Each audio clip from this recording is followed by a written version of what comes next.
یا رسول اللہ صلی اللہ علیہ وسلم ایک گزارش کرنا چاہتا ہوں. فرمایا بتاؤ ابو ہریرہ کیا کہتے ہو؟ یا رسول اللہ صلی اللہ علیہ وسلم تمہارے پاس بیٹھا رہتا ہوں تو سکون بڑا نصیب ہوتا ہے، لیکن گھر جاتا ہوں نا تو گھر میں میری ماں ہے تو اس کی وجہ سے میں تھوڑا سا پریشان ہوں. ماں کے لحاظ سے تو وہ ماں ہے، درجے کے لحاظ سے وہ ماں ہے، عزت عظمت کے لحاظ سے وہ ماں ہے، لیکن اصل میں مسئلہ یہ ہے کہ ماں میری مسلمان نہیں ہے. تو جب مسلمان نہیں ہے تو اس سے کوئی نہ کوئی بات آپ کی شان مقام عزت ادب احترام اکرام کے خلاف ہو جاتی ہے، جس سے مجھے روحانی تکلیف ہوتی ہے. فرمایا ابو ہریرہ کیا چاہتے ہو؟ فرمایا یا رسول اللہ چاہتا یہ ہوں. ماں کے بارے میں پھر کیا چاہتے تھے؟ کوئی اور تو ہوتا تو بندہ چھوڑ سکتا تھا، پھر ماں کو کون چھوڑ سکتا ہے؟ کوئی اور ہوتا تو بندہ کوئی اور فیصلہ کر سکتا ہے، ماں کے بارے میں پھر فیصلہ یہی ہو سکتا تھا. فرمایا یا رسول اللہ صلی اللہ علیہ وسلم چاہتا یہ ہوں کہ ماں مسلمان ہو جائے. ومن سیئات اعمالنا من يهد الله فلا مضل له ومن يضلل فلا هادي له. أشهد أن لا إله إلا الله وحده لا شريك له وأشهد أن محمدا عبده ورسوله. أما بعد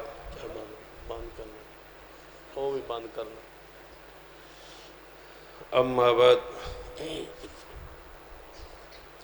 فإن خير الحديث كتاب الله وخير الهدي هدي محمد صلى الله عليه وآله وسلم وشر الأمور محدثاتها وكل محدثة بدعة وكل بدعة ضلالة. أما بعد فأعوذ بالله السميع العليم من الشيطان الرجيم من همزه ونفخه ونفثه. بسم الله الرحمن الرحيم.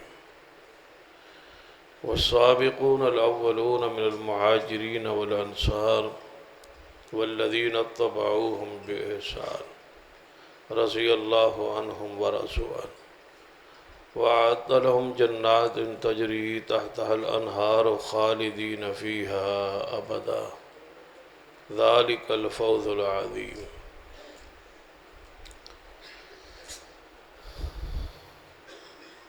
بزرگوں اور دوستوں، واجب العزت قابل احترام اسلامی روحانی ماں اور بہن،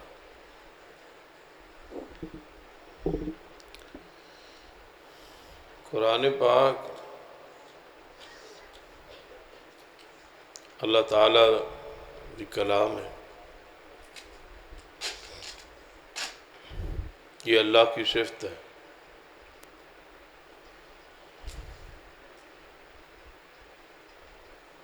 اس کے ساتھ اللہ نے کلام کیا.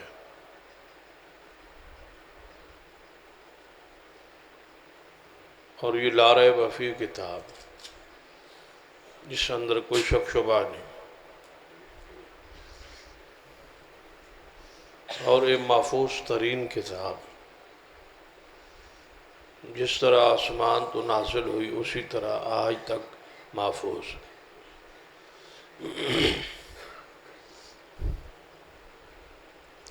اندازہ کیجئے کہ 1450 سال ہونے والے، ایک حرف کا بھی فرق نہیں ہے،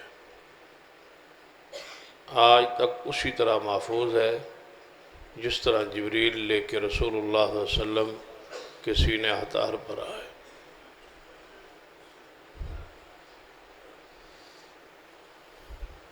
یہ کس طرح قرآن محفوظ رہا؟ تحریر کے ذریعے، کتاب کے ذریعے نہیں. اصل میں یہ قرآن حفاظ کرام اور قرائے اعظام کے دل کے ذریعے محفوظ رہا. اور یہ مبارکباد کے مستحق ہیں لوگ. جس قاری اور حافظ نے آپ کو قرآن سنایا ہے، اس سے لے کر یہ پیچھے چلتے جائیں، ان کے استاد پھر ان کے استاد، جا کے بات ختم ہوگی رسول اللہ پر. اور پھر رسول اللہ نے جبریل صلی اللہ علیہ وسلم سے لیا، اور جبریل نے کس سے لیا؟ اللہ سے۔ یہ بندہ کدھر جڑ رہا ہے؟ جدے سینے چ قرآن محفوظ۔ یہ ایک تسبیح ہے جدے امام محمد مصطفیٰ صلی اللہ علیہ وسلم جو ہی بندہ حفظ کرتا ہے اس تسبیح کا ایک دانہ، اس تسبیح کا ایک من کا بندہ بن جائے، جس کے امام رسول اللہ صلی اللہ علیہ وسلم، نسبت رسول اللہ سے جڑ جاتی۔ اس تو بڑی اور سعادت کیا ہے؟ جس طرح یہ قرآن پاک دو گتیاں موجود ہے، اس طرح یہ محفوظ نہیں رہے۔ محفوظ مومن کے دل کے ذریعے، دل چی ریکارڈ ہوتا ہے، دل سے محفوظ ہوتا ہے۔ جدوں یاد ہو جائے پھر پڑھنے لگیے تو خود بخود دل سے یہ نکلتا جاتا ہے اور زبان پہ یہ جاری ہو جاتا ہے۔ اس کا معجزہ ہے، اس کی شان۔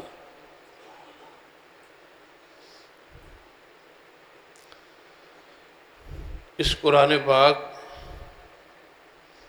کو پڑھنا اور پڑھانا بہت بڑی سعادت کی بات۔ پاک باز ہیں وہ بندے جو قرآن پاک پڑھ رہے ہیں، مبارکباد کے مستحق وہ بندے جو قرآن پاک پڑھا رہے ہیں، اور مبارکباد کے مستحق ہیں وہ لوگ جو قرآن پاک پڑھنے اور پڑھانے والوں کے ممد اور معاون ہیں۔ اللہ تعالیٰ جو دنیا سے چلے گئے ان کے درجات بلند کرے، اور جو موجود ہیں اللہ انہیں مزید دین کی، اسلام کی، قرآن کی خدمت دی توفیق بخش۔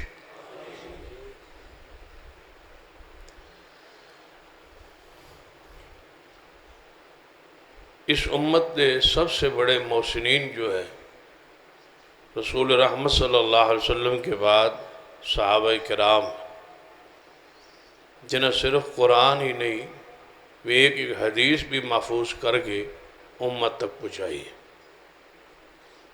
ہزاروں حدیث ہیں، لاکھوں کی تعداد، تو صحابہ کرام نے ایک ایک حدیث دیکھی اور سنی، اور حضور کے عمل کو، فعل کو، قول کو، تقریر کو ہم تک پہنچایا۔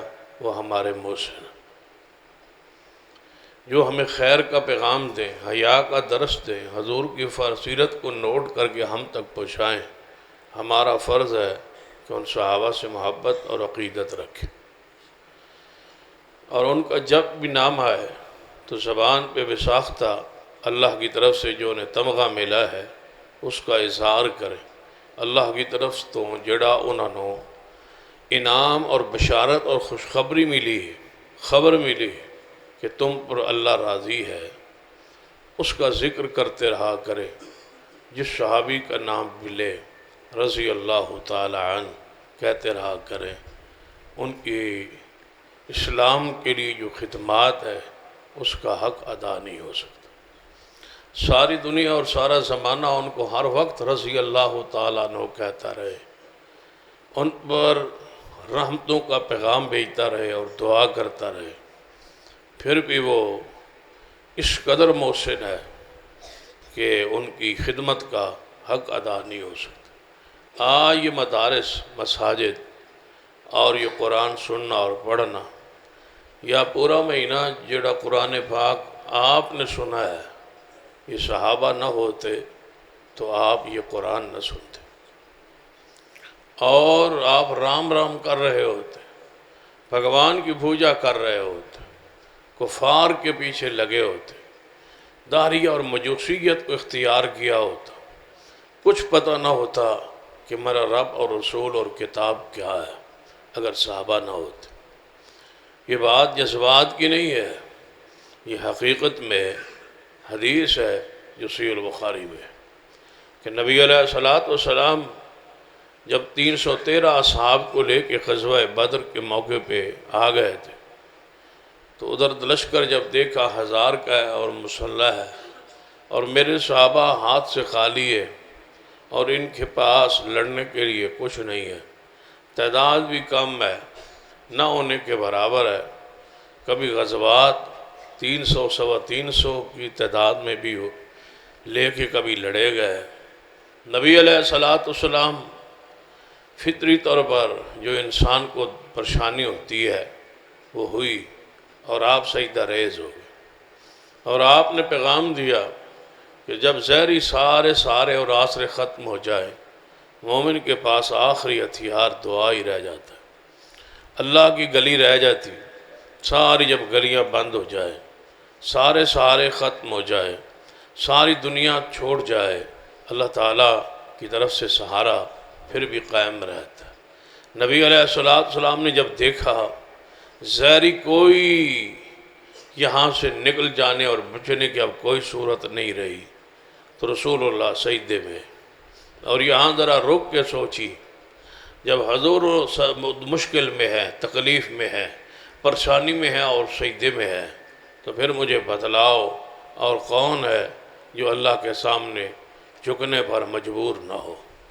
جب افضل الخلق، اشرف الخلق، اکرم الخلق، ساری مخلوق تو سونے، ساری مخلوق تو عزت والے، ساری مخلوق تو زیادہ پیارے اور خوبصورت اللہ کے سامنے سجدہ ریز ہے کہ اے اللہ مشکل کشا ہے اور حاجت روا اور نفع نقصان کے مالک، تو حضور جب اللہ کے سامنے سجدہ ریز ہے، پھر اور کون ہے جس کو سجدہ کیا جائے؟ جب محمد مصطفیٰ سجدہ کس کو کر رہے ہیں؟ اللہ کو۔ تو حضور سجدہ ریز ہے، رو رہے، اور پتہ کیا کہا؟ آج کی نشست کی یہ گفتگو جو ہے ذرا اس طرف توجہ کرے کہ آج ہم جس حالت میں بیٹھے، ہمارے چہروں پہ داڑیاں سجی ہوئی، مائیں اور بہنیں ہماری پردہ میں بیٹھی ہے، یہ غیرت اور عزت یہ قرآن سنتے اور ہم سناتے رہے۔ دنیا جو ہے وہ عیاشی اور فحاشی اور بے حیائی کے پروگراموں میں اس طاق رات میں بھی موجود ہے۔ آپ خوش نصیب ہے کہ یہ گنے چنے بندے اپنے گھروں کو اس بستی سے چھوڑ کے مسجد میں بیٹھے۔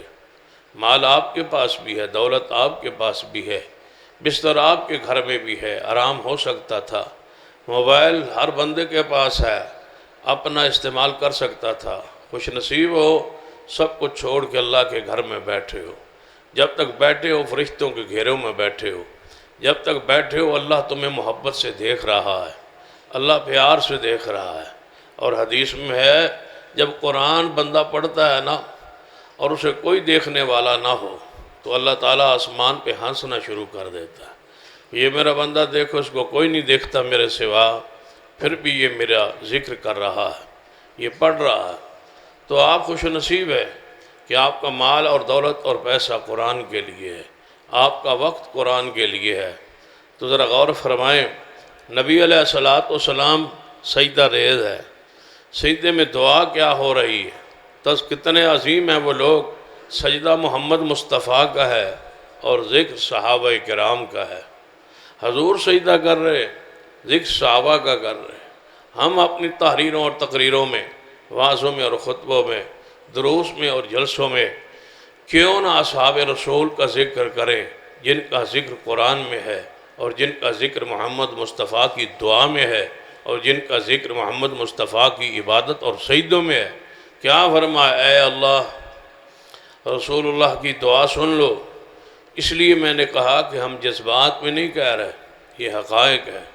نبی علیہ الصلوۃ والسلام سجدہ ریز ہے اور فرماتے کیا ہے؟ اے اللہ، اگر یہ 313 میرے صحابہ آج غزوہ بدر میں شہید ہو گئے، بتلا تو صحیح قیامت تک میرے دین کو، قرآن کو، میری آنے والی امت کو کون پہنچائے گا؟ وہ تو بیچارے پھر کفر میں رہ جائیں گے۔ تمہارے لیے حضور دعا کر رہے، صحابہ کے لیے تو ہے ہی ہے، فکر تمہارا ہے کہ اگر یہ صحابہ نہ رہے تو آنے والی امت کیا کرے گی؟ آنے والی امت کو دین کون پہنچائے گا؟ ان کو یہ حیا اور غیرت اور عزت اور پردے کے احکام اور نماز روزے کے مسائل و احکام کون بیان کرے؟ حضور نے اصل، اساس اور بنیاد کے لیے دعا کی، اے اللہ ان صحابہ کی مدد فرما، اے اللہ ان صحابہ کی حفاظت فرما، اے اللہ ان صحابہ کو بچا لے، تاکہ یہ میرا دین جو ہے مجھ سے لے کر دنیا میں پھیلانے کے ذریعے پھیلائیں اور اس کے کام آ جائے۔ اگر یہیں یہ آج کام ہو گئے اور شہید ہو گئے، پھر میرے اللہ سن لے قیامت تک تیری کوئی عبادت نہیں کرے گا۔ اگر آج عبادت ہے تو پھر سلام پیش کیجئے صحابہ کرام کو، اگر آج قرآن ہے تو سلام پیش کیجئے صحابہ کرام کو، اگر آج دین ہے تو پھر سلام پیش کیجئے ان محسنین کائنات کو، صحابہ کرام کو، جنہوں نے ایک ایک جملہ حدیث کا اور قرآن کا محفوظ کر کے ہم تک آپ تک پہنچایا ہے۔ کوئی شک نہیں تابعین کی قربانی ہے، کوئی شک نہیں محدثین ائمہ کرام کی قربانیاں موجود اور محفوظ ہے، لیکن اساس تو صحابہ ہیں، بنیاد تو صحابہ ہے۔ صحابہ نے حضور کو دیکھا ہے، ان سے دین لیا ہے، اور پھر دین پھیلانے کے لیے دنیا میں پھیل گئے۔ چند طاہر شخصیات تھیں، یعنی 1.25 1.5 لاکھ کے قریب وہ لوگ تھے اصحاب رسول رضوان اللہ علیہم اجمعین، لیکن کسی کی قبر بر صغیر میں ہے، کسی کی قبر افغانستان میں ہے، کسی کی قبر جناب وہ عراق میں ہے، کسی کی قبر مصر میں ہے، کسی کی قبر یمن میں ہے۔ یہ ساری دنیا میں پھیل گئے تاکہ دین اللہ کا پہنچ جائے، یہ قرآن پہنچ جائے اور نبی علیہ السلام کی احادیث پہنچ جائے۔ یہ صحابہ کرام کی قربانی ہے۔ ان صحابہ کرام میں سے ایک صحابی کا ذکر کرنا چاہوں گا جو سب سے بڑا ہے، اس لحاظ سے، دین پھیلانے کے لحاظ سے، دین پہنچانے کے لحاظ سے، دین محفوظ کرنے کے لحاظ سے، دین کو یاد کرنے کے لحاظ سے سب سے زیادہ جس نے دین ہم تک پہنچایا، اس کا نام عبد الرحمن بن صخر رضی اللہ تعالی عنہ ہے، جسے زمانہ ابو ہریرہ کہتا ہے رضی اللہ تعالی عنہ۔ یہ سیدنا ابو ہریرہ رضی اللہ تعالی عنہ، آج کی گزارشات میں ہم ان کو سلام عقیدت پیش کریں گے کہ سیدنا ابو ہریرہ وہ شخصیت ہے جنہوں نے سب سے زیادہ دین ہم تک پہنچایا ہے۔ ابو ہریرہ وہ عظیم انسان ہے، امیر المومنین ہے فی الحدیث۔ ابو ہریرہ محدث اسلام ہے، ابو ہریرہ محسن اسلام ہے، ابو ہریرہ رضی اللہ تعالیٰ عنہ حجت الاسلام ہے، ابو ہریرہ حضور کا معجزہ ہے، ابو ہریرہ کا گھر اور وجود کرامت سے بھرپور ہے۔ ابو ہریرہ اللہ کی نشانیوں میں سے ایک نشانی ہے، جس نے سب سے زیادہ، صدیق سے زیادہ، عمر سے زیادہ، عثمان و علی سے زیادہ، سارے اصحاب رسول سے زیادہ احادیث کو اور قرآن کی احکام و مسائل کو نوٹ کر کے اس امت تک پہنچایا ہے، وہ ہے سیدنا ابو ہریرہ رضی اللہ تعالیٰ عنہ۔ کوئی شک نہیں شان صدیق کی سب سے زیادہ ہے۔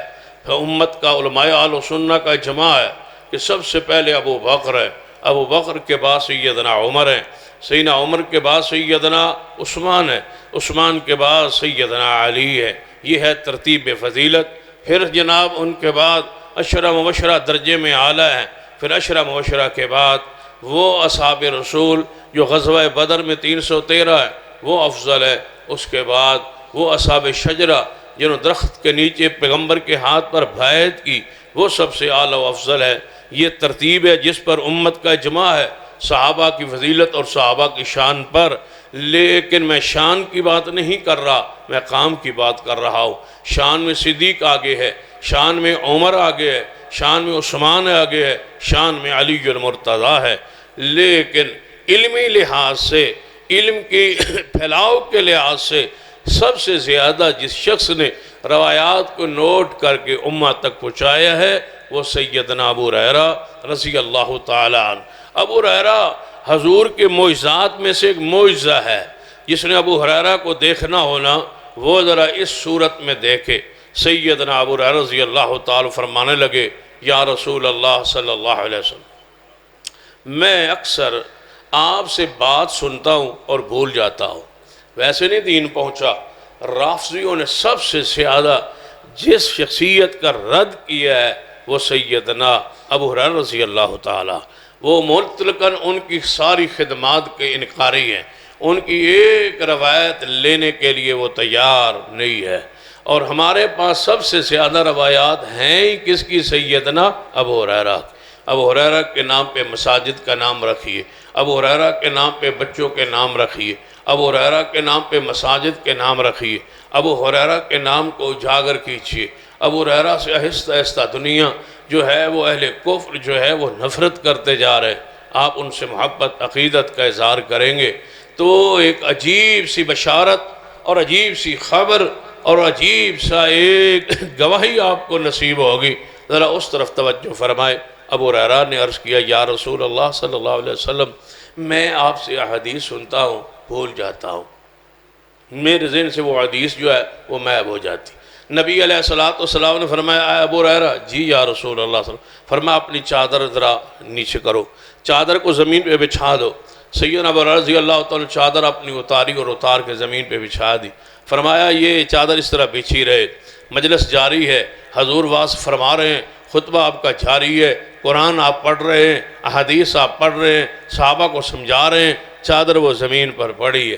تو یاد رکھیے یہ جو خطبات کے اثرات ہوتے ہیں نا، یہ انسان کے وجود کے ساتھ ساتھ لباس پر بھی آتے ہیں۔ یہ کپ کپی سی طاری ہوتی ہے نا قرآن سنتے سناتے، اور اس کے اثرات یہ قرآن کی برکات لباس سے نکل کے انسان کے دل میں آگے داخل ہوتی ہے۔ تو یہ لباس کا بھی ایک خاص کردار ہوتا ہے، اس لیے لباس کی صفائی اور ستھرائی کا حکم ہے نماز کے لیے، لباس کی خاص اہمیت ہے، لہذا اس کی ایک خاص روحانیت ہے۔ جتنا لباس کامل ہوگا اتنی نماز میں لذت آپ کو محسوس ہوگی، اطمینان ہوگا۔ جتنے آپ کے کپڑے صاف ہوں گے اتنا نماز میں خشوع ہوگا، جتنا توجہ سے آپ وضو کریں گے اتنا نماز میں توجہ اللہ رہے گی۔ تبھی تو ایک روایت میں آتا ہے نا کہ نبی علیہ السلام نے فرمایا میرے صحابہ اچھی طرح وضو کیا کرو۔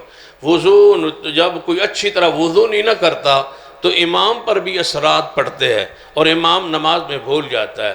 جب امام نماز میں بھول جاتا ہے نا تو ہم پتہ کیا کہتے ہیں؟ ہم کہتے ہیں پتہ نہیں مولوی صاحب کدھر خیال میں تھے، پتہ نہیں کوئی لڑ کے آئے تھے، جھگڑ کے آئے تھے، پتہ نہیں کیا ہوا تھا، خیال کدھر تھا۔ اوہ اللہ کے بندو، مقتدیوں کا وضو جب ٹھیک نہ ہو تو امام بھول جاتا ہے۔ وضو آپ کا ٹھیک نہیں، کردار آپ کا ٹھیک نہیں، اور آپ طنز جو ہے علماء پہ کر رہے ہیں۔ وضو کو صحیح کرے۔ جب پوری جماعت با وضو اور وضو کامل ترین کرے گی، امام کو بہت کم بھولے گا نماز میں۔ نماز میں امام پر وضو کے اثرات، وضو کا جو نہ صحیح کرے اس کے اثرات امام پر پڑتے ہیں۔ نبی علیہ السلام نے فرمایا اے ابو ہریرہ رضی اللہ تعالیٰ عنہ، جب تک یہ مجلس جاری رہے نا، اے چادر زمین پہ بچھی ہے یہ بچھی رہے۔ جب حضور کا مجلس ختم ہوئی، اجلاس ختم ہوا، واعظ ختم ہوا، حضور نے فرمایا ابو ہریرہ اس چادر کو اٹھاؤ۔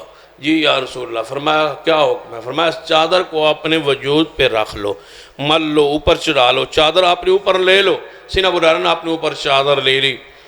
فرماتے ہیں اللہ کی قسم کیوں نہ کہیں کہ ابو ہریرہ حضور کا معجزہ ہے، کوئی عام شخصیت نہیں ہے۔ آپ نے محبت کرنی ہے، آپ نے وعدہ کرنا ہے کہ ابو ہریرہ کے نام کو انشاءاللہ روشن رکھیں گے، ابو ہریرہ کے گھروں میں بچوں کے نام رکھیں گے، ابو ہریرہ اپنی مسجدوں اور مدارس کے نام رکھیں گے۔ مسجد کے اندر ہی کوئی ایک کمرہ ہو سکتا ہے، مثلا لائبریری بنائے تو ابو ہریرہ کے نام پہ بنا دے، مسجد کے ایک ہال بنائے ابو ہریرہ کے نام پہ بنا دے، نام چلتا رہے، نام چلتا رہے، نام چلتا رہے۔ کوئی راستہ بنائے اس راستے کا نام ابو ہریرہ کے نام پہ رکھ دے، کوئی چیز بنائے تو اس کا نام ابو ہریرہ کے نام پہ، ابو ہریرہ کا نام کو روشن کرے، محبت کرے، پیار کرے اس نام کے ساتھ۔ فرماتے ہیں جدو رسول اللہ صلی اللہ علیہ وسلم نے میں نے حکم دیتا نا کہ یہ چادر لے لو اور اپنے اوپر لے لو، فرماتے ہیں میں نے چادر اپنے اوپر لے لی، اللہ کی قسم اس دن سے لے کر ساری زندگی مجھے پڑھا ہوا کوئی لفظ، حضور سے لیا ہوا کوئی لفظ بھولا نہیں ہے۔ پھر ایک ایک حدیث کو محفوظ کر لیا۔ یہ دعائے رسول ہے ابو ہریرہ، یہ معجزہ رسول ہے ابو ہریرہ، یہ حجت الاسلام ہے، اللہ کی نشانیوں میں سے ایک نشانی ہے، اللہ کی قدرتوں میں سے ایک یہ قدرت ہے کہ اللہ نے ابو ہریرہ جیسی شخصیت اس امت کو عطا فرمائی ہے جو بھول نہیں ہے، حضور کے دین کو بھولتا ہی نہیں ہے، حضور جو سنتا ہے وہ محفوظ ہو جاتا ہے۔ اس لیے میں کہتا ہوں اِنَّا نَحْنُ نَزَّلْنَا الذِّكْرَ وَإِنَّا لَهُ لَحَافِظُونَ۔ اس قرآن کو اللہ نے نازل کیا، اس کی حفاظت کس کے ذمہ ہے؟ بولو، قرآن کی حفاظت کس کے ذمہ ہے؟ اللہ نے کس کے ذریعے محفوظ رکھا؟ صحابہ کے ذریعے۔ ابو ہریرہ اس آیت کا مصداق ہے، قرآن محفوظ کرنے والے یاد رکھیے اِنَّا نَحْنُ نَزَّلْنَا الذِّكْرَ۔ ہر قاری، ہر حافظ دنیا کے جس کونے میں بھی موجود ہے وہ اس آیت میں داخل ہے۔ قرآن کو ہم نے نازل کیا، ہم حفاظت کریں گے۔ اللہ حفاظت کیسے کرتا ہے؟ اللہ ہر دور میں ایسے جوان پیدا کرتا ہے جن کے سینے میں قرآن محفوظ ہو جاتا ہے۔ لے جائیں قرآن پاک، یہ جناب جلد میں جو قرآن ہے نا، اس کو کھولیں، اس کے آخر پہ ایک ورق لگا ہوا ہے، سرٹیفکیٹ، اس میں پتہ کیا لکھا ہوا ہے؟ یہ قرآن فلاں قاری نے پڑھا ہے، حرف بحرف پڑھا ہے، اس نے گارنٹی دی ہے یہ قرآن میں کوئی غلطی نہیں ہے۔ اس کا مطلب ہے قرآن پھر بھی کس کے سینے کی طرف جا رہا ہے؟ حافظ کی گارنٹی کی طرف، حافظ کی سرٹیفکیٹ کی طرف۔ قرآن کی کمپنی جو چھاپنے والی ہے وہ بھی حافظ پر اعتماد کرتی ہے کہ ہم نے حافظ کو قرآن پڑھایا ہے، وہ کہتا ہے اس قرآن میں کوئی غلطی نہیں ہے، لہذا ہم چھاپ رہے ہیں فلاں بندے کی گارنٹی پر، فلاں بندے کی ضمانت پر۔ تو قرآن پاک پھر جو ہے یہ حافظ کی گارنٹی سے چھپ رہا ہے، تو قرآن کس کے ذریعے محفوظ ہوگا؟ حافظوں کے دل کے ذریعے۔ قرآن محفوظ ہے اور انشاءاللہ یہ محفوظ رہے گا۔ ابو ہریرہ رضی اللہ تعالیٰ عجیب شخصیت ہے، جو کچھ حضور نے فرمایا میں اس کے بات نہیں بولتا تھا۔ ایک دن ابو ہریرہ آئے، یا رسول اللہ صلی اللہ علیہ وسلم ایک گزارش کرنا چاہتا ہوں۔ بتاؤ ابو ہریرہ کیا کہتے ہو؟ یا رسول اللہ صلی اللہ علیہ وسلم تمہارے پاس بیٹھا رہتا ہوں تو سکون بڑا نصیب ہوتا ہے، لیکن گھر جاتا ہوں نا تو گھر میں میری ماں ہے، تو اس کی وجہ سے میں تھوڑا سا پریشان ہوں۔ ماں کے لحاظ سے تو وہ ماں ہے، درجے کے لحاظ سے وہ ماں ہے، عزت عظمت کے لحاظ سے وہ ماں ہے، لیکن اصل میں مسئلہ یہ ہے کہ ماں میری مسلمان نہیں ہے۔ تو جب مسلمان نہیں ہے تو اس سے کوئی نہ کوئی بات آپ کی شان مقام عزت ادب احترام اکرام کے خلاف ہو جاتی ہے، جس سے مجھے روحانی تکلیف ہوتی ہے۔ فرمایا ابو ہریرہ کیا چاہتے ہو؟ فرمایا یا رسول اللہ چاہتا یہ ہوں۔ ماں کے بارے میں پھر کیا چاہتے تھے؟ کوئی اور تو ہوتا تو بندہ چھوڑ سکتا تھا، پھر ماں کو کون چھوڑ سکتا ہے؟ کوئی اور ہوتا تو بندہ کوئی اور فیصلہ کر سکتا ہے، ماں کے بارے میں پھر فیصلہ یہی ہو سکتا تھا۔ فرمایا یا رسول اللہ صلی اللہ علیہ وسلم چاہتا یہ ہوں کہ ماں مسلمان ہو جائے، چاہتا یہ ہوں کہ میری ماں کلمہ پڑھ لے۔ آپ نے فرمایا ابو ہریرہ چلو پھر تیری ماں کے لیے دعا کرتے۔ جو ہی حضور نے ہاتھ اٹھایا، ابو ہریرہ سمجھ گئے جب حضور میرے مطالبے خواہش چاہت تمنا پر دعا کے لیے ہاتھ اٹھا رہے ہیں نا، تو دعا آسمان پہ چڑھی ہی چڑھی، دعا آج قبول ہوئی۔ کبھی ماں کے لیے دعا کروایا بھی کرے، ماں کے لیے دعا کروانا یہ ابو ہریرہ کی سنت ہے۔ ابو ہریرہ رضی اللہ تعالیٰ عنہ دعا کروا رہے ہیں، یا رسول اللہ صلی اللہ علیہ وسلم میری ماں کے لیے دعا کر دے کہ میری ماں کو اللہ ہدایت دے دے۔ حضور نے ہاتھ اٹھایا، ابو ہریرہ فرماتا ہے میں جو حضور کے ہاتھ دے کے میں دوڑ پڑا گھر کی طرف۔ میرے دل میں خیال آیا آج دعا ہوئی، آج دعا پہنچی، آج میری ماں مسلمان ہوئی، ہر صورت یہ ایسا ہو جائے گا، اتنا یقین تھا۔ فرمایا میں دوڑتا گھر پہنچا، دروازہ کھٹکھٹایا، اندر سے غسل کی نہانے کی پانی گرنے کی آواز آئی، جس طرح کوئی بندہ نہا رہا ہوتا ہے پانی گر رہا ہوتا ہے۔ دروازے کے ساتھ وہ ہمارا جو نہانے کا انتظام تھا، وہاں پر وہ ماں میری غسل کر رہی تھی۔ اندر سے جناب آواز دی، کون ہو؟ فرمایا ابو ہریرہ ہو۔ فرمایا ٹھہرو، تھوڑی دیر ٹھہرو میں آتی ہوں۔ اور نہا کے غسل کر کے جب باہر نکلی، دروازہ کھولا تو ساتھ ہی کلمہ شہادت پڑھنا شروع کر دیا۔ فرماتے ہیں میری ماں نے اسلام قبول کر لیا۔ پھر مجھے جو خوشی ہوئی، کتنے خوش نصیب ہے جن کی مائیں مسلمان ہیں، کتنے خوش نصیب ہے جن کی مائیں موعظہ ہیں، کتنے خوش نصیب ہیں جن کی مائیں قرآن پڑھی ہوئی ہے، جتنے خوش نصیب ہیں وہ لوگ جن کی مائیں نماز پڑھتی ہیں، کتنے خوش نصیب ہیں وہ بچے جن کی مائیں تہجد پڑھتی ہے، کتنے خوش نصیب ہیں لوگ جن کی ماں حیا اور شرم کی پیکر ہوتی ہے اور ان کو دین کا اور اسلام کی طرف مائیں لگانے والی ہوتی ہے۔ ذرا آگے بڑھتے ہیں، سیدنا ابو ہریرہ رضی اللہ تعالیٰ عنہ کون ہے؟ ان کا مقام، ان کی عزت، ان کا درجہ، ان کی شان کس قدر بلند ہے۔ سیدنا ابو ہریرہ آئے، فرمایا یا رسول اللہ صلی اللہ علیہ وسلم ایک اور مسئلہ بن گیا، کیا تعلق ہے رسول اللہ کے ساتھ، کیا محبت ہے رسول اللہ کے ساتھ؟ فرمایا یا رسول اللہ صلی اللہ علیہ وسلم ایک اور مسئلہ بن گیا، میں اونچے قبیلے کا نہیں ہونا، میں نچلے قبیلے کا ہوں، نیا مسلمان ہوں، پیسہ ٹکا میرے پاس کچھ ہے نہیں، بندے مجھ سے وہ محبت نہیں کرتے جو مجھے سے ہونی چاہیے۔ مجھ سے بندے محبت کیوں نہیں کرتے؟ یہاں محبت کا معیار پیسہ ہوتا ہے نا۔ فرمایا یا رسول اللہ صلی اللہ علیہ وسلم مجھ سے وہ محبت نہیں ہو رہی، لوگ نہیں کر رہے، تو کوئی دعا ہی کر دے۔ ابو ہریرہ کے سارے کام دعا سے ہی ہوتے رہے۔ یا رسول اللہ کوئی دعا ہی کر دیں۔ آپ نے فرمایا دعا کرتا ہوں۔ آپ نے دعا کے لیے کبھی انکار نہیں کیا۔ اور آپ یہ مسلک اور منہج بنا لیں، کبھی کوئی دعا کا کہہ دے تو فوری اسی وقت دعا کر دیا کریں، جس حال میں ہو۔ گلی میں چل رہے ہیں، کوئی بندہ کہتا ہے یا میرے لیے دعا کرنا، دعا کر دیں، غیبانہ دعا کر دیں۔ کوئی بندہ آپ کو کہتا ہے اس کے لیے دعا کر دیں، کبھی کسی کے لیے غیبانہ بھی دعا کر دیا کرے، ویسے ہی دل میں خیال آئے دعا کر دیا کرے، اللہ تعالیٰ تمہارے حق میں وہ دعا پہلے قبول کر لے گا، کام تمہارا بھی ہو جائے گا، اس کا بھی ہو جائے گا۔ اور غیبانہ جو دعا ہوتی ہے وہ محبت کی علامت ہوتی ہے، سامنے تو ہر کوئی کرتا ہے نا، میں دیکھ رہا ہوں کہ فلاں سن رہا ہے، فلاں سن رہا ہے، فلاں سن رہا ہے، لہٰذا میں ان کے لیے دعا کر دوں، یہ بھی دعا ہے، یہ بھی مسنون ہے، مشروع ہے، نیت درست ہو، خالص ہو تو یہ بھی بڑی دعا ہے۔ لیکن اصل دعا کیا ہوتی ہے کہ آپ میرے سامنے نہ ہوں اور میں دعا کروں کہ اللہ دسوگے والوں کو، اس پوری جماعت پر اللہ رحمت نازل فرما، یہ دل کی اصل محبت ہوتی ہے۔ غیبانہ دوستوں کے لیے دعائیں کرتے رہا کریں کہ فلاں فلاں میرا دوست ہے، اللہ اس پر رحمت نازل فرما، اس پر رحمت نازل فرما۔ آپ کو فائدہ یہ ہوگا کہ ایک فرشتہ کھڑا ہو جائے گا اور کہے گا یا اللہ، جو اس نے اپنے بھائی کے لیے مانگا وہ اس کے پاس موجود نہیں تھا، یہ بندہ اتنا مخلص ہے اس کے ساتھ، تو یا اللہ اس کو اس سے پہلے عطا فرما دے جو یہ مانگ رہا ہے۔ یعنی تم مانگ رہے اس لے رہی ہو، تم اس کے لیے مانگ رہے ہو، فرشتہ تمہارے لیے مانگ رہا ہے، تو فرشتے کا مانگنا تو پھر یقینی ہے نا کہ اللہ عطا بھی کرنا ہے، کیوں رب نے تو مقرر کیا ہے کہ یہ اس کے لیے مانگ رہا ہے تو اس کے لیے مانگ، یہ ان کے لیے مانگ رہا ہے تو اس کے لیے مانگ۔ فرشتہ ہمارے لیے مانگتا رہے گا، ہم دوستوں کے لیے مانگتے رہیں گے، ہماری دعا قبول ہو یا نہ ہو، فرشتے کی تو قبول ہی قبول ہے نا، آپ کا کام تو ہو ہی گیا، آپ مانگتے رہا کریں۔ سیدنا ابو ہریرہ نے فرمایا یا رسول اللہ صلی اللہ علیہ وسلم، میرے لیے کوئی دعا کر دیں، اللہ تعالیٰ میری محبت لوگوں کے دلوں میں پیدا کر دے۔ یہ دعا سیدنا ابو ہریرہ فرماتے، میں آج ان کا ذکر اس لیے کر رہا ہوں کہ سب سے زیادہ ہمارا محسن تو وہی ہے، اور لوگ ان سے زیادہ محبت نہیں کرتے، اس لیے میں چاہتا ہوں کہ ان سے محبت عقیدت جوانوں کے ذہنوں میں پیدا ہو جائے۔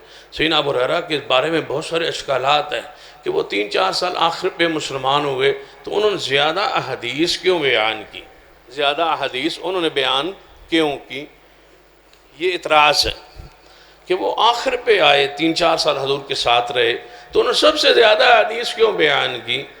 بیان ان کو کرنا چاہیے تھی جو جناب وہ پہلے پرانے حضور کے ساتھ ہی۔ یہ ایک فضول سا باس ہے اور فضول سا اعتراض ہے۔ یہ تو بندہ ایسا ہی ہے کہ یہاں ایک عالم 10 سال کام کرے اور ایک بندہ 3 سال کرے اور 3 سالوں میں وہ 10 سال کا کام کر جائے تو پھر آپ کیا کہیں گے؟ وہ 10 سال میں وہ نہیں کر سکا جو انہوں نے 3 سالوں میں کر دیا۔ یہ تو اعزاز کی بات ہے، یہ تو شرف کی بات ہے۔ ایک بندہ حضور کے بعد 2 سال زندہ رہا، ایک بندہ حضور کے بعد 60 سال زندہ رہا، تو آپ بتائیں احادیث زیادہ کون بیان کرے گا؟ جو 60 سال پڑھائے گا وہی بیان کرے۔ تو یاد ایسی کوئی بات نہیں ہے جو عقل کے خلاف ہو یا بندہ اس کو سمجھ نہ سکے۔ لہذا آئی فرمایا یا رسول اللہ صلی اللہ علیہ وسلم، میں حضرت ابو ہریرہ سے محبت عقیدت کا پیغام آپ کو کیوں دینا چاہتا ہوں، ذرا اس حدیث پہ ذرا توجہ کریں گے، بات آپ کو سمجھ آ جائے گی، یہی بات ختم کریں گے اور دعا کریں گے۔ توجہ میری طرف رہے۔ سیدنا ابو ہریرہ، ہاں آپ محبت کا اظہار کریں۔ سیدنا ابو ہریرہ والذین اتبعوہم بإحسان رضی اللہ عنہم ورضوا عنہ، سیدنا ابو ہریرہ رضی اللہ تعالیٰ، یا رسول اللہ صلی اللہ علیہ وسلم دعا کر دیں میرے لیے، کوئی ایسی دعا کریں، مجھ سے لوگ محبت کیوں نہیں کرتے؟ نبی علیہ الصلوۃ والسلام نے دعا کی، فرمایا اے اللہ میں تجھ سے دعا کرتا ہوں کہ ابو ہریرہ اور اس کی ماں کی محبت، دنیا میں کوئی مومن نہ آئے جس کے دل میں ابو ہریرہ اس کی ماں کی محبت نہ ہو، جو بھی مومن ہو اس کے دل میں ابو ہریرہ کی محبت داخل کر دے، جو بھی مومن ہو، تیرے ہاں جو مومن ہو، بس بات ختم ہو گئی۔ اب بتائیں ذرا سوچیں کہ میں اور آپ محبت کیوں کریں؟ میں اور آپ نے تکمیل قرآن کے موقع پر ابو ہریرہ کا ذکر کیوں کیا ہے؟ تھوڑی سی محبت ہو جائے گی نا ابو ہریرہ سے، جب ذکر ہوگا تو محبت تو ہوگی، جب ذکر خیر ہوگا محبت تو ہوگی، جب محبت ہوگی تو آپ کے ایمان پر اللہ کی طرف سے مہر لگ جائے گی کہ آپ مومن ہیں۔ میں کسی کو مومن کہوں، آپ کسی کو مومن کہیں، کوئی پتہ نہیں وہ مومن ہے یا نہیں۔ ہم زہر دیکھ کے اس کو مومن کہتے ہیں، نماز پڑھ رہا ہے مومن ہے، روزہ رکھا ہے، حج کیا، زکوٰۃ دی ہے، مسجد بنائی ہے، صدقہ کرتا ہے، خیرات کرتا ہے، اچھے اچھے کام کرتا ہے، لہذا مومن ہے۔ لیکن جس کو اللہ مومن کہے، جس کو رب مانے کہ یہ مومن ہے، اس کے دل کی گواہی اللہ دے رہا ہے۔ حضور نے فرمایا جو مومن ہو وہ ابو ہریرہ سے محبت کرے، یا اللہ میری دعا ہے جس نے ابو ہریرہ سے محبت کرنی ہے نا، وہ سمجھو کہ اللہ کے ہاں مومن ہے، اور جو اللہ کے ہاں مومن ہے او دے ایمان جی کوئی شک نہیں۔ تو اپنے لالچ میں ذرا محبت کرو سیدنا ابو ہریرہ رضی اللہ عنہ، یا کہ ہمارا ایمان ثابت ہو جائے، ہمارے ایمان کی تصدیق ہو جائے، ہمارے ایمان پر اللہ کی طرف سے مہر لگ جائے، یہ بندہ مومن ہے، یہ ابو ہریرہ سے محبت کرتا ہے۔ اے اللہ تو گواہ ہو جا، تاک رات ہے، ماہ رمضان کی آخری تاک رات ہے، یہ اس بات کا بھی امکان ہے کہ آخری رات ہو جائے رمضان کی، تو یا اللہ لکھ لے ہم ابو ہریرہ کے اور اس کی ماں سے محبت کرتے ہیں۔ کیا خیال ہے؟ تو اپنی اپنی بات لکھوائیں کہ یا اللہ ہم ابو ہریرہ سے محبت کرتے ہیں۔ اے اللہ تو لکھ لے ہم ابو ہریرہ سے محبت کرتے ہیں، اور تیرے نبی نے فرمایا ہے جو مومن ہو وہ محبت کرے گا ابو ہریرہ سے، تو یا اللہ ہم مومن ہیں نا پھر کہ ہم ابو ہریرہ سے محبت کرتے ہیں، ہم ابو ہریرہ سے محبت کرتے۔ ابو ہریرہ فرماتے ہیں اس دعا کے بعد کوئی مومن میں نے نہیں سنا جو میرا نام سنے اور مجھ سے محبت نہ کرے۔ ہر بندہ مجھ سے محبت کرتا ہے حضور کی دعا کی برکت سے۔ تو حضور معجزہ رسول ہوا، حضرت ابو ہریرہ معجزہ رسول ہوا، حضور نے دعائیں کی ہیں۔ اللہ کی نشانیوں میں سے نشانی ہے، یہ حجت الاسلام ہے، آیت من آیات اللہ ہے، اللہ کی نشانیوں میں سے نشانی ہے۔ اللہ کسی بندے کو نشانی بنا دیتا ہے نا، جس طرح امام بخاری رحمۃ اللہ علیہ کے بارے میں محدثین کا اتفاق ہے کہ حجت الاسلام، اللہ کی حجت ہے اس کائنات پر سیدنا امام بخاری رحمۃ اللہ علیہ، کیونکہ انہوں نے سب سے زیادہ حدیث کی معتبر ترین کتاب لکھ کے ہم تک پہنچائی۔ تو سیدنا ابو ہریرہ رضی اللہ، اور آپ حیران ہوں گے سب سے زیادہ حدیثیں بخاری میں کس سے ثابت ہیں؟ سیدنا ابو ہریرہ سے، ابو ہریرہ رضی اللہ تعالی عنہ۔ بلکہ آپ حیران ہوں گے امام بخاری نے جا کے بخاری ختم ابو ہریرہ کے نام پہ کی ہے۔ آخری حدیث جو لے آئے وہ سیدنا ابو ہریرہ رضی اللہ تعالیٰ عنہ سے لے آئے۔ آپ جانتے ہیں، تھوڑا سا میں ایک اور مسئلے کی طرف جانا چاہوں گا کہ ابو ہریرہ سے لوگ یا دوسرے فرقے محبت اس طرح نہیں کرتے ہوں گے، اس طرح نہیں کرتے جس طرح ہم کرتے ہیں۔ ہم سب سے زیادہ کرتے ہیں اللہ کے فضل سے، حدیث نعمت کے طور پہ کہ اللہ کا یہ شکر ہے، اللہ کی یہ رحمت ہے، نعمت ہے کہ ہم سیدنا ابو ہریرہ سے سب سے زیادہ محبت کرتے ہیں۔ ہماری محبت کرنے کی پتہ وجہ کیا ہے؟ ابو ہریرہ جو کچھ مسلک اہل حدیث ہے نا، اس کے اکثر مسائل ابو ہریرہ سے ثابت ہے۔ ابو ہریرہ رضی اللہ، یہ پاؤں سے پاؤں ملانا، حدیث کے راوی کون ہے؟ اونچی بولیں، اونچی آمین کے حدیث کے راوی کون ہے؟ رفع الیدین کی حدیث کے راوی ابو ہریرہ ہے۔ امام کے پیچھے فاتحہ پڑھنے کے حکم کی حدیث کے راوی ابو ہریرہ رضی اللہ تعالیٰ عنہ۔ اب دیکھیں نا، جو رفع الیدین کرے وہ ابو ہریرہ ہو، اور جو اونچی آمین کہے وہ ابو ہریرہ ہو، اور جو اس سے محبت کرے وہ مومن ہو۔ ابو ہریرہ رفع الیدین کرتا ہے، جو اس سے محبت کرے وہ مومن ہوتا ہے۔ تو پھر ابو ہریرہ رضی اللہ عنہ سے ہمارا پیار سب سے زیادہ حق بنتا ہے نا۔ ہر بندے کا اپنا اپنا انداز ہوتا ہے، اپنا اپنا جناب تعلق ہوتا ہے۔ ہمارا ابو ہریرہ سے دوہرا تعلق ہے، ایک تو ہے کہ وہ صحابی رسول ہیں، ایک یہ کہ وہ صحابی رسول ہیں، ایک یہ کہ وہ اسلام کے پھیلانے والے ہیں، حدیث کو بیان کرنے والے، ایک یہ کہ انہوں نے چن کے جو حدیث بیان کی ہے نا، اس پر اب اللہ کی زمین پر سب سے زیادہ عمل کرتے ہیں تو ہم کرتے ہیں اللہ کے فضل سے، اس لیے ہمیں سب سے زیادہ محبت ہے۔ ابو ہریرہ اتنے باکرامت تھے جن کی گستاخی کی وجہ سے اللہ دنیا میں پکڑ لیتا ہے۔ حدیث میں آتا ہے صحیح البخاری میں کہ مسئلہ ایک حدیث مسرات پر دو علماء کے درمیان مناظرہ ہو رہا تھا، مسئلہ مسرات پر۔ مسئلہ مسرات یہ ہوتا ہے کہ منڈی میں گائے یا یہ جو بھینس ہے یا کوئی جانور اس کا دودھ ایک دن نہ دونا نہ چونا اور دودھ روک کے اس کو جا کے بیچنا، اس کو مسئلہ مسرات کہتے ہیں، اور یہ حرام ہے، یہ منع ہے، ممنوع ہے، یہ دھوکہ ہے۔ آپ دودھ دو کے لے کے جائیں، اگر صبح لے کے جا رہے ہیں دودھ وغیرہ چو کے لے کے جائیں گے، ظلم نہیں کریں گے، زیادتی نہیں کریں گے۔ مسئلہ یہ ہے کہ آپ نے جانور، اللہ نہ کرے ایسا آپ نے کر لیا، غلطی خطا ہو گئی کہ آپ نے جانور بیچ دیا، بھینس گائے یا بکری بیچ دی، دودھ اس کا روک کے وہ بک گئی، جب وہ گھر لے گیا تو اس نے دودھ دوہا یا اگلے دن دوہا تو وہ دودھ پورا نہیں ہوا، تو بندے نے کیا کہا کہ میں نے مجھ سے دھوکہ ہو گیا۔ اب وہ بندہ آپ سے رابطہ کرتا ہے، بھائی یار آپ نے کیا مجھ سے دھوکہ، جو دودھ آپ نے بتلایا وہ دودھ نہیں ہے، آپ نے بھینس کے دودھ کو روکا ہوا تھا، لہٰذا بھینس کے نے دودھ پورا نہیں کیا، لہٰذا میں یہ بھینس، یہ گائے، یہ بکری، یہ جانور میں نہیں رکھنا چاہتا۔ تو حدیث میں یہ ہے کہ اس بیچنے والے پر لازم ہے کہ وہ جانور واپس لے، اگر وہ نہیں رکھنا چاہتا اس پر لازم ہے کہ یہ واپس لے۔ یہ نہیں کہہ سکتا بس میری تیری ختم ہو گئی، تو چلا گیا میں چلا گیا میں نے بیچ دیا، نہیں، یہ لینا واپس لازم ہے۔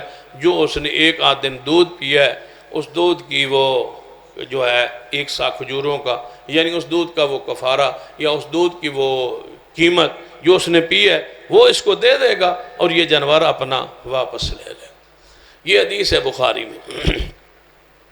اس حدیث کو 2 علماء کے درمیان مناظرہ ہو رہا تھا مسئلہ مسرات پر۔ مسئلہ مسرات آپ نے سمجھ لیا، دوسرا عالم کہہ رہا تھا نہیں ضروری نہیں ہے کہ وہ واپس لے، فرمایا حدیث ہے اس کو واپس لینا چاہیے۔ اس نے کہا نہیں واپس لینا چاہیے، ہمارے امام کا مسلک ہے، ہمارے امام کا قول ہے۔ انہوں نے کہا حدیث ہے واپس لینا چاہیے۔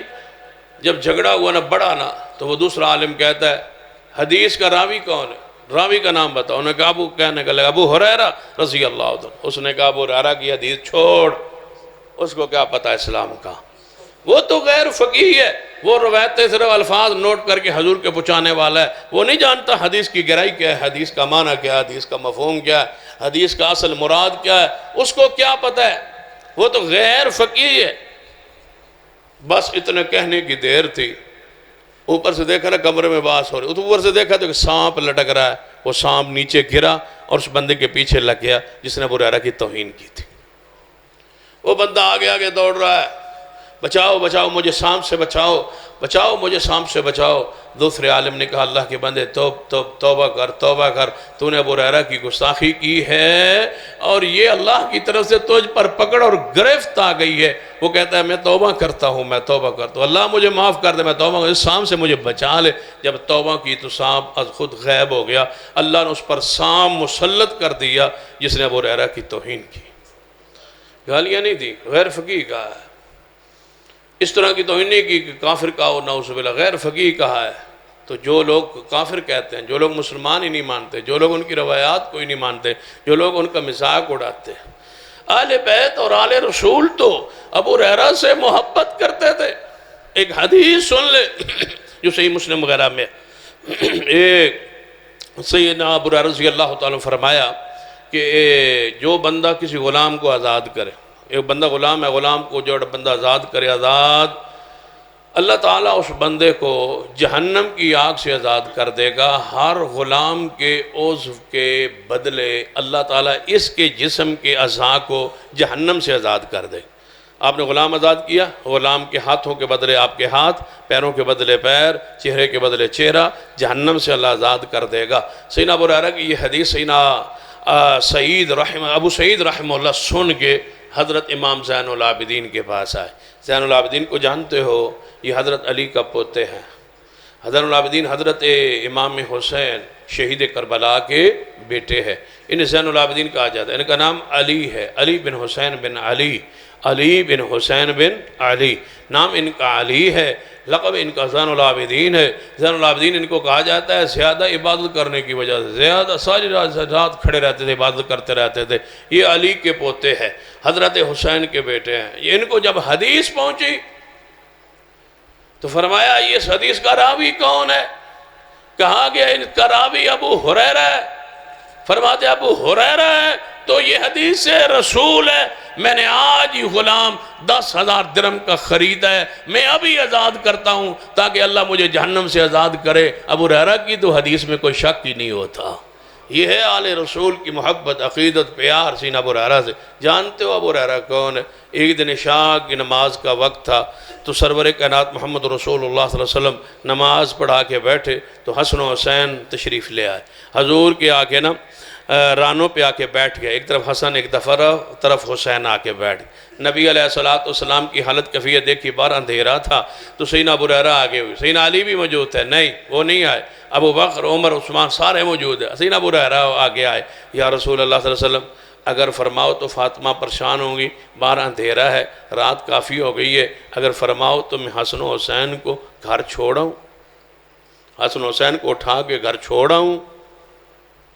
فرمایا ابو ہریرہ لے جاؤ۔ تو میں کہتا ہوں لوگوں کو جو کہتے ہیں ہم اہل بیت سے محبت کرتے ہیں، ابو ہریرہ سے نفرت کرتے ہیں، اہل بیت کو تو اٹھا رہا ہے ابو ہریرہ۔ ابو ہریرہ سے اہل بیت کی محبت میں ہی محبت کر لو، یہ تو محبت کر رہے ہیں۔ حسن و حسین کو اٹھا لیا سینہ ابو ہریرہ نے، ایک کو اپنے کندھے پہ ایک طرف، دوسرے کو اپنے کندھے پہ اٹھا لیا، حسن و حسین کو لے کے جا رہے ہیں۔ فرماتے ہیں جب میں باہر نکلا نا تو اندھیرا، راستہ پتھریلا، ہموار نہیں تھا۔ میں نے سوچا ابو ہریرہ اینی طاقت نہیں سی جتنا کام تو کر لے، 2 بچے چک لے ابو ہریرہ، حسن بھی اور حسین بھی، اور تو اگر کوئی ٹھوٹا وغیرہ لگ گیا اور تو گر گیا نا اور یہ بچے زخمی ہو گئے، تکلیف کس کو ہوگی؟ رسول اللہ کو۔ دکھ کس کو ہوگا؟ رسول اللہ کو، کہیں چوٹ نہ لگ جائے۔ فرماتے ہیں میرے دل میں خیال آیا ہی تھا، آسمان سے بجلی چمکی، ساری گلی روشن ہو گئی۔ جب تک میں حسن و حسین کو اپنے گھر تک نہیں پہنچایا نا، ساری گلی روشن ہی رہی، پھر چمکتی رہی گلی۔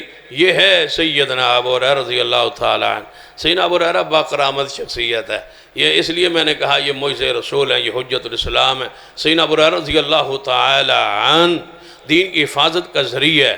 ابو ہریرہ کو اللہ نے بھیجے اس لیے ہے، دنیا میں آیا اس لیے ہے کہ محمد مصطفیٰ کے دین کی حفاظت کی جائے۔ ابو ہریرہ رضی اللہ تعالیٰ عنہ ایک دن مسجد نبوی میں لیٹے ہوئے، حضور پاس سے گزرے۔ بڑی مشہور بات ہے، حضور نے جب گزر رہے تھے، ابو ہریرہ کو بہت زیادہ بھوک لگی تھی، درویش تھے نا، اصحاب صفہ کے بانی تھے، مدرسہ محمدیہ کے بانی تھے، سب سے پہلے طالب علم تھے جو اصحاب صفہ جہاں جاتے ہیں نا مدینہ، اللہ سب کو لے جائے۔ جب مدینہ میں جائیں نا تو وہ چبوترا سا اونچی سی جگہ بنی ہوئی ہے روضۃ من ریاض الجنہ کے ساتھ، جہاں بیٹھ کے قرآن لوگ اکثر پڑھتے ہیں۔ یہیں بیٹھ کے سب سے پہلے جس نے قرآن رسول اللہ سے پڑھا وہ ابو ہریرہ ہے۔ یہ ابو ہریرہ کی مسند ہے، یہ ابو ہریرہ کا مدرسہ ہے، یہ چبوترا ابو ہریرہ کا ہے، یہ اصحاب صفہ کا امام ہے ابو ہریرہ۔ وہ 70 صحابہ جو حضور کے مدرسے میں قیام پذیر تھے، جو رہائشی کے طلباء صحابہ تھے، جو پڑھتے تھے حضور سے، آدھے جاتے سویرے جا کے لکڑیاں چنتے، لکڑیاں چن کے لے آتے، جو وہ آ کے بیچتے، بیچ کے آ کے باقی صحابہ کے لیے کھانے کا انتظام کرتے، اور رات سے ان سے سبق پڑھ لیتے، آج حضور سے کیا پڑھا، یہ شام کو پڑھا دیتے، سویرے یہ لکڑیاں لینے چلے جاتے۔ ایسے پڑھا ہے ابو ہریرہ، لکڑیاں چن چن کے تمہیں دین پہنچایا ابو ہریرہ، لکڑیاں جنگل سے کاٹ کاٹ کے بیچ بیچ کے اپنا پیٹ پال کے ابو ہریرہ نے تمہیں دین ہے۔ تو کیا حق نہیں بنتا کہ جب بھی اٹھیں اور بیٹھے ابو ہریرہ کے لیے دعا کریں، اللہ ان کے درجات اور بلند فرما دے، اے اللہ ان پر تو اور راضی ہو جا، اے اللہ قیامت والے دن ہمارا حشر بھی ابو ہریرہ سے فرما دے، ابو ہریرہ کی محبت ہمارے دلوں میں ڈال دے، ابو ہریرہ کی محبت میں ہمیں زندہ رکھ، ابو ہریرہ کی محبت ساتھ ہی دنیا سے ہمیں لے جا۔ یہ کون ہے؟ سیدنا ابو ہریرہ رضی اللہ عنہ۔ حضور لیٹے ہوئے تھے، اس طرح بھوک لگی ہوئی تھی اور زمین پہ لیٹے تھے، حضور پاس سے گزرے، تو جب گزرے تو کیا فرمایا نبی علیہ السلام نے؟ فرمایا حضرت ابو ہریرہ رضی اللہ عنہ حضور کو دیکھا، فرمایا یا رسول اللہ صلی اللہ علیہ وسلم ایک آیت مبارکہ ہے، اس کا معنی ذرا مجھے سمجھا دیں۔ یطعمون الطعام علی حبہ مسکینا ویتیما واسیرا، جو اللہ کی راہ میں اللہ کی محبت میں قیدیوں کو کھانا کھلاتے ہیں، یتیموں مسکینوں کو کھانا کھلاتے ہیں۔ حضور نے حضرت صدیق رضی اللہ تعالیٰ عنہ جب ان سے پوچھا اس آیت کا معنی کیا، آپ نے معنی کیا، آپ چلے گئے، آپ بات کی تہ تک نہ پہنچے، پھر سیدنا عمر گزرے، پھر سیدنا عثمان گزرے، ان سے آیات کا معنی پوچھا، سمجھ نہ سکے ابو ہریرہ کیوں پوچھتا ہے اس آیت کا معنی؟ پھر آخر پہ رسول اللہ تشریف لے آئے، فرمایا یا رسول اللہ ابو بکر عمر عثمان سے معنی پوچھا ہے، وہ تو معنی صحیح نہیں سمجھا سکے، آپ ذرا سمجھا دیں۔ وہ یطعمون الطعام علی حبہ، کیا جو اللہ کی محبت میں لوگوں کو کھانا کھلاتے ہیں، اس آیت کا ذرا معنی کیا ہے؟ حضور نے فرمایا اس کا معنی یہ ہے کہ ابو ہریرہ کو بھوک لگی ہے، اس کا معنی یہ ہے ابو ہریرہ کو بھوک لگی ہے نا، اس کا اور معنی کیا ہو سکتا ہے؟ آؤ میرے ساتھ میں لے چلتا ہوں۔ ابو ہریرہ کو مصطفیٰ لے کے جا رہے ہیں، ابو ہریرہ کو مصطفیٰ لے کے جا رہے ہیں، ابو ہریرہ سے محبت، پیار، عقیدت، پھر ہم کیوں نہ کریں؟ ابو ہریرہ کس کے ساتھ نظر آ رہا ہے؟ محمد مصطفیٰ کے ساتھ۔ ہم تو قیامت والے دن اللہ شرف یہ دے گا کہ حضور کا ساتھ نصیب ہوگا، ابو ہریرہ تو حضور کے ساتھ جا رہا ہے، یہ دیکھو، آنکھیں کھولو، دیکھو، پٹی کھولو، ابو ہریرہ محمد مصطفیٰ کے ساتھ جا رہا ہے، حضور کے گھر کی طرف جا رہا ہے۔ حضور گھروں میں گئے، اپنی بیویوں سے پوچھا کوئی کھانے پینے کے لیے چیز ہے؟ ابو ہریرہ کو بھوک لگی ہے۔ کوئی کھانے پینے کے لیے چیز ہے؟ ابو ہریرہ کو بھوک لگی ہے۔ ابو ہریرہ حضور کا حقارہ بھی تھا، اعلان کرتا تھا، حضرات اعلان سن لے، مدینے میں گلیوں میں جا کے، لاؤڈ سپیکر تو نہیں ہوتے تھے نا، لوگوں سن لو، حضور فرما رہے شراب حرام ہو گئی۔ کیا بات ہے! حضرت ابو ہریرہ رضی اللہ تعالیٰ اعلان کیا کرتے، لوگوں سن لو، حضور کو کوئی کام ہے، تمہیں بلا رہے ہیں۔ صحابہ دوڑتے آتے، ابو ہریرہ کا اعلان آ گیا ہے تو سچ ہے، محمد مصطفیٰ ہمیں بلا رہے ہیں۔ کوئی بات، کوئی خطبہ، کوئی اہم پیغام حضور کا ہوتا، گلی میں جا کے اعلان کرنے والے ابو ہریرہ ہوتے تھے رضی اللہ تعالی عنہ۔ سیدنا ابو ہریرہ رضی اللہ تعالی عنہ فرمایا حضور نے گھروں میں بیویوں سے کوئی چیز کھانے پینے کے لیے ہے؟ بتایا گیا کچھ نہیں۔ آپ نے فرمایا اچھا کوئی چیز؟ کسی نے کہا کچھ نہیں۔ ایک بیوی نے کہا یا رسول اللہ صلی اللہ علیہ وسلم آپ کے لیے نا تھوڑا سا دودھ کہیں سے آیا تھا تحفہ، وہ ہم نے رکھ لیا ہے، آپ کے لیے تھوڑا سا رکھا ہوا ہے، اور کسی کے لیے نہیں۔ حضور نے فرمایا لے آؤ، وہی دودھ لے آؤ، دودھ لے آئے۔ فرمایا ابو ہریرہ جی محبوب سارے 70 صحابہ کو بلا لاؤ۔ ابو ہریرہ فرماتے ہیں میں نے جب دودھ دیکھا دل نہیں چاہ رہا تھا جا کے بلانے کو، حضور ہمیں ہی پلا، تھوڑا سا تو ہے، لیکن حضور کے حکم کی تعمیل بغیر چارہ ہی نہیں۔ بس آپ سے پوچھتا ہوں کہ حضور کی تعمیل کے بغیر چارہ نہیں، حضور کے حکم کی تعمیل کے بغیر چارہ نہیں، حضور نے جو حکم دیا مانو۔ ابو ہریرہ کا پیغام یہی ہے، تم تو حضور کی بات کو وہ اہمیت، وہ درجہ، وہ شان کیوں نہیں دیتے جو ابو ہریرہ دے رہے؟ فرماتے ہیں نہ چاہتے ہوگے جانا پڑا اس لیے کہ حضور کی بات مانے بغیر چارہ نہیں۔ حضور نے جو فرمایا بلاؤ، میں نے جا کے بلا لیا۔ 70 صحابہ سارے خوشی سے جھوم اٹھے، کوئی کھانے کو چیز ملے گی۔ ایسے نہیں دین پہنچ گیا، ایسے نہیں دین پہنچ گیا۔ ان کے لیے دعا کرو 70 صحابہ کے لیے جنہوں نے احادیث کو پڑھا اور ہم تک پہنچایا۔ ایسے نہیں دین آ گیا، پیٹوں پہ پتھر باندھ کے صحابہ نے پہنچایا، اندر پیٹ میں کڑل پڑتے تھے بھوک کی وجہ سے۔ ابو ہریرہ کی حالت کیفیت بے ہوشی والی تھی، ایسے دین پہنچا ہے۔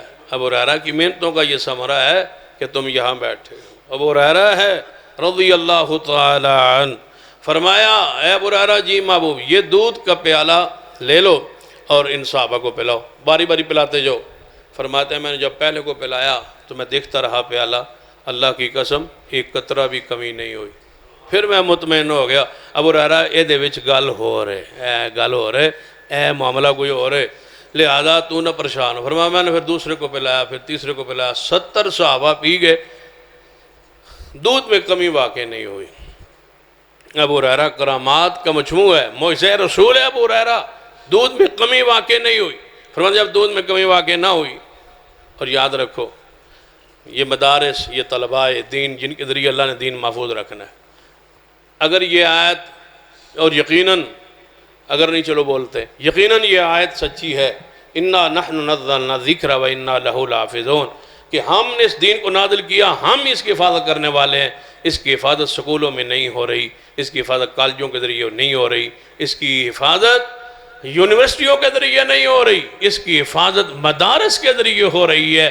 تو مجھے کہنے دیجئے یہ آیت ہے ہی صحابہ، تابعین، محدثین، علماء کے اور مدارس کے بارے میں، جہاں دین کی حفاظت کا ذریعہ مدارس نہ ہوتے اسلام نہ ہوتا، مدارس نہ ہوتے آپ کے چہروں پر یہ داڑیاں اور دین، یہ غیرت اور یہ حیا، یہ کچھ نہ ہوتا۔ یہ مدارس ہیں جنہوں نے دین کی حفاظت کا ذمہ لیا ہوا ہے، لوگوں سے مانگ کے چندے مانگ کے مدارس کو سنبھال کے بیٹھے. اللہ تعالیٰ جہاں جہاں علماء بیٹھے ہیں اللہ ان کی حفاظت فرمائے, اللہ ان کو دین کی حفاظت کی توفیق عطا فرمائے. فرمایا ابو ہریرہ جی محبوب 70 پی گئے, سارے پی گئے. فرمایا اب تو اور میں رہ گئے. بڑا پیار ہے اس جملے میں. ابو ہریرہ اب تو اور میں رہ گئے, ہم دونوں رہ گئے. جی محبوب. فرمایا پھر پی. یا رسول اللہ میں؟ فرمایا ہاں آپ پیئے. جن سے نفرت کرتے ہو طلباء سے, حضور کیا فرماتے ہیں آپ پیئے. ایسے مشکل ایسے نہیں, اللہ نے ان کو درجہ دیا, شان دیا. یرفع اللہ الذین آمنوا منکم والذین اوتوا العلم درجات. شان ان کی ہے جن کو اللہ نے علم بخشا ہے. انما یخشی اللہ من عبادہ العلماء. علماء اللہ سے ڈرنے والے ہیں. یہ ساری آیات جہاں جہاں علماء کی شان اور عزت اور عظمت ہے. اس لیے امام سفیان فرمایا کرتے تھے کہ ان سے محبت کرو, ان کا گلہ اور غیبت چغلی نہ کرو, ان کا گوشت زہر والا ہوتا ہے. اگر یہ غیبت کرو گے نا تو مسلمان بھائی کا گوشت کھانا ہوتا ہے, تو فرمایا گوشت کھانے میں فرق ہے. بھائی کی غیبت کرو گے اس کے گوشت کا الگ ذائقہ ہے, دوست کی غیبت کرو گے اس کے گوشت کا الگ ذائقہ ہے, عالم کی غیبت کرو گے اس کے گوشت کا زہریلا پن اتنا ہے, اللہ اتنا ناراض ہوتا ہے کہ اس کے گوشت کا غیبت کی وجہ سے اللہ تمہیں وہ موت دے گا کہ دنیا تجھ سے پناہ مانگے گی. یہ زہر آلود گوشت ہے, اس کو نہ چک مارنا, اس کو نہ منہ مارنا. تو سنیں حدیث پاک. فرمایا ابو ہریرہ اب تو اور میں رہ گئے. جی محبوب. آپ نے فرمایا تو پی ابو ہریرہ. ابو ہریرہ فرمایا میں نے دودھ پیا. حضور نے فرمایا اور پی. میں نے اور پیا. حضور نے فرمایا اور پی. میں نے اور پیا. فرمایا یا رسول اللہ صلی اللہ علیہ وسلم عباس. فرمایا نہیں اور پی. یا رسول اللہ اب تو دیکھو نا میرے ہاتھوں اور ناخنوں سے تری نکل رہی ہے, میں سیر ہو گیا ہوں. فرمایا اچھا اب مجھے پکڑایا. ابو ہریرہ فرماتا میں دیکھ رہا تھا, بس یہ منظر ہے ابو ہریرہ کی شان کا, یہ روحانیت ہے ابو ہریرہ کی شان کی, یہ عزت ہے ابو ہریرہ کی, یہ مقام ہے ابو ہریرہ کا. اگر ایمان تازہ ہو تو پھر ذرا ابو ہریرہ سے محبت کا اظہار کرنا, عقیدت کا اظہار کرنا. ابو ہریرہ فرماتے ہیں جب میں اسے حضور نے وہ دودھ کا پیالہ لیا تو میں دیکھ رہا تھا حضور نے وہاں ہی جگہ تلاش کر کے. فرمایا ابو ہریرہ کہاں سے پیا ہے تو نے؟ کہاں سے آپ نے ہونٹ لگائے تھے؟ یا رسول اللہ یہ یہاں سے میں پیا. فرمایا اچھا میں نے جہاں ہونٹ لگا کے پیا تھا حضور نے ڈھونڈ کے تو پوچھ کے وہاں ہونٹ رکھ کے دودھ پیا. ابو ہریرہ سے محبت تو ہی نہ حضور کو. حضور جھوٹ جہاں حضرت ابو ہریرہ کے ہونٹ لگے وہاں ہونٹ لگا رہے ہیں. بتاؤ یہ محبت کی, دو پیاروں کی, دو دوستوں کی محبت کی یہ اخیر نہیں ہوتی؟ یہی محبت کی گہرائی نہیں ہوتی؟ اور جس کی محبت میں ہماری تو محبت میں ہو سکتا ہے برہ روی ہو, ہماری محبت میں کچھ غرض و غایت یا لالچ و طمع ہو, یہ تو محبت حضور کی ہے جو عبادت ہے, یہ محبت حضور کی ہے جو اللہ کے حکم اور امر سے ہے, یہ محبت حضور کی ہے جو ہر قسم کی چیزوں سے پاک ہے, منزہ محبت ہے. اس محبت کے کیا کہنے, حضور نے وہاں ہونٹ رکھے جہاں ابو ہریرہ نے پیا, جس کا جھوٹ حضور پیے ہم اس کو آج اس تاغ رات میں سلام پیش کرتے ہیں. ابو ہریرہ عظیم شخصیت ہے. ابو ہریرہ پتہ اپنے گھر میں آئے, ان کی عادت پتہ کیا ہوتی تھی؟ ابو ہریرہ رضی اللہ تعالیٰ عنہ آج کے حوالے سے بھی بات سن. ابو ہریرہ رضی اللہ تعالیٰ عنہ آئے, فرماتے ہیں آپ کا ایک غلام تھا, ایک بیوی تھی اور آپ تھے, 3 تھے. تو شام کو بیٹھ جاتے, کبھی آپ بھی اس سنت پہ عمل کر لیں, کبھی آپ بھی اس طریقہ ابو ہریرہ پہ عمل کر لیں. شام کو گھر میں بیٹھ جاتے, ہاں جی ہم کتنے بندے ہیں؟ جی 3. آپ نے فرماتے اس طرح کریں آج عشاء کے بعد کون جاگے گا؟ میری بیوی جاگے گی یا میرا غلام جاگے گا؟ فرماتے وہ بیوی کہتی میں جاگوں گی. فرمایا اچھا اتنی دیر پھر تم جاگو, اس کے بعد جو ہے آپ نے مجھے اٹھا دینا ہے, پھر میں اتنی دیر جاگوں گا, پھر میں اپنے غلام کو اٹھا دوں گا, اتنی دیر یہ مجھے جناب جاگتا رہے گا. میں چاہتا ہوں کہ ساری رات ابو ہریرہ کے گھر سے قرآن کی آواز آتی رہے, ہم پڑھتے رہیں گے قرآن, ہم پڑھتے رہیں گے قرآن. روزانہ معمول تھا شام کے وقت, آج میں پہلے پڑھوں گا, اس کے بعد میری بیوی پڑھے گی, اس کے بعد میرا غلام پڑھے گا. آج غلام پہلے پڑھے گا, پھر میری بیوی پڑھے گی, پھر میں پڑھوں گا. آج میری پہلے بیوی قرآن پڑھتی رہے گی, تہجد میں جناب قیام میں کھڑے ہو کے قرآن پڑھتے رہیں گے. ابو ہریرہ کے گھر سے ہر وقت قرآن کی آواز آنی چاہیے. تو کیا کوئی ایسا بندہ ہے جو اپنے گھر کے افراد کو اس طرح تقسیم کر دے کہ ساری رات گھر میں قرآن پڑھا جاتا رہے؟ آج تو اللہ کا فضل ہے، ان کی تو اولاد نہیں تھی نا، آپ پر تو اللہ کا فضل ہے، مثلا اللہ نے اولاد بخشی ہے، بیٹیاں بخشی ہیں، بیٹے بخشی ہیں، بیوی ہے، سارا کچھ ہے، تو 5 10 بندوں میں گھر میں ایک گھنٹہ بھی نہیں آتا، ساری رات قرآن پڑھا جاتا رہے، ساری رات قرآن پڑھتے رہیں، گھر میں قرآن کا نور جاری رہے، ہوگا کیا فائدہ؟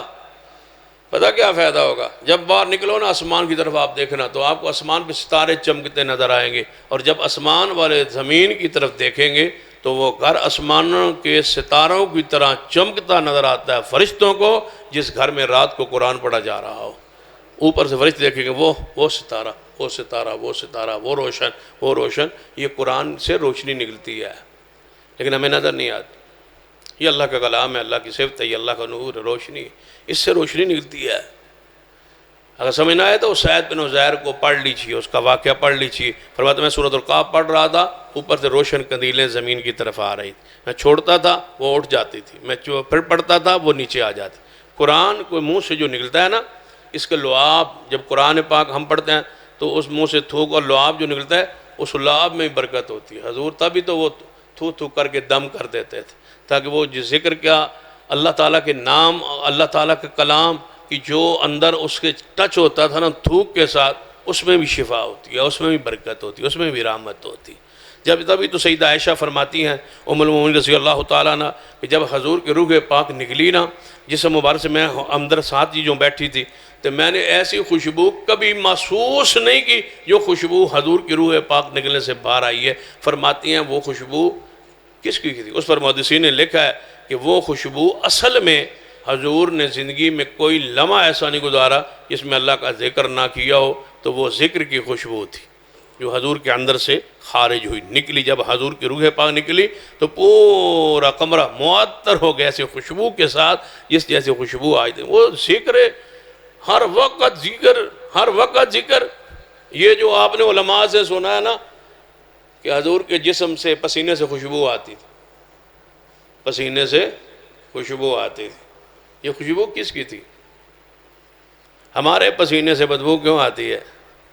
کیوں ہمارا جسم وہ لطافت کا اور وہ غلاظت کا اور وہ گند اور وہ گناہ ساری چیزیں مکس ہوتی ہیں وجود کے اندر، اس لیے وہ بدبو آتی ہے۔